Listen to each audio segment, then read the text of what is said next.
Bonjour et bienvenue dans cette vidéo flash dans laquelle nous allons voir ensemble comment calculer la masse d'un atome. Dans un premier temps, rappelons-nous que n'importe quel atome de la classification périodique des éléments a un symbole, mais aussi un numéro atomique, que l'on appelle aussi nombre de charge, qui indique le nombre de protons que contient l'atome. L'atome possède ici donc Z protons.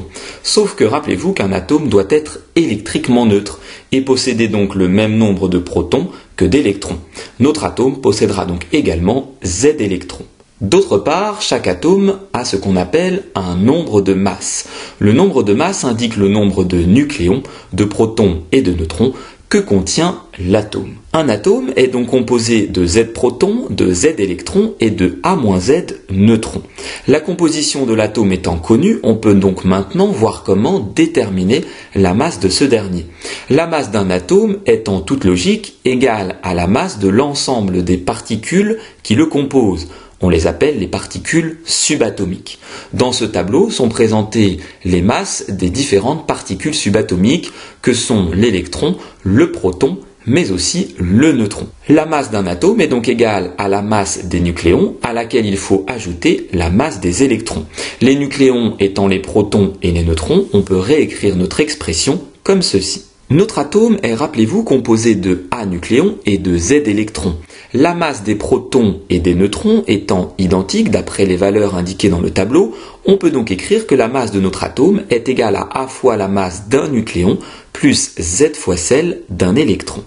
Cette expression permet finalement de déterminer la masse exacte de l'atome. On va voir ensemble pourquoi le terme exact est entre guillemets. Cette formule littérale peut également être écrite de cette manière en faisant apparaître le fait que notre atome possède Z protons et A-Z neutrons comme on l'a dit précédemment. En réalité, gardez en tête que la masse d'un proton est différente de celle d'un neutron. Mais si on ne considère que 3 chiffres significatifs pour exprimer les masses des différentes particules, ce qui est le cas dans le tableau du dessus, alors on peut admettre que la masse d'un proton est égale à la masse d'un neutron. C'est pour cela que la formule littérale encadrée en rouge permet de déterminer la masse exacte entre guillemets de l'atome, puisqu'on suppose déjà que la masse d'un proton est strictement identique à celle d'un neutron. En utilisant les valeurs des masses précisées dans le tableau, on peut facilement démontrer qu'un électron a une masse environ 1800 fois plus faible que la masse d'un nucléon.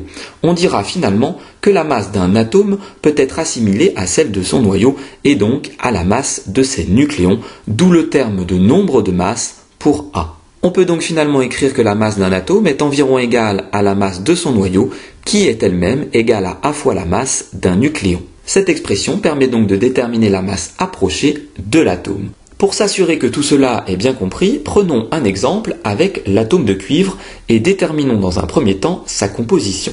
Son numéro atomique étant égal à 29, l'atome de cuivre est composé de 29 protons, mais aussi de 29 électrons pour être électriquement neutre.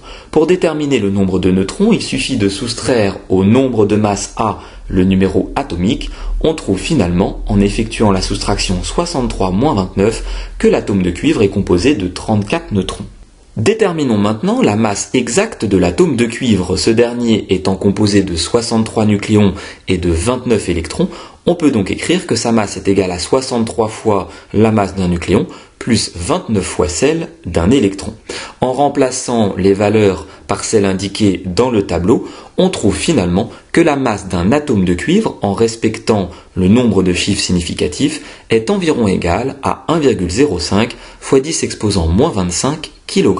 Cette vidéo flash est maintenant terminée, j'espère qu'elle a été claire. N'hésitez pas à vous abonner à ma chaîne YouTube et je vous dis à très bientôt pour de nouvelles vidéos.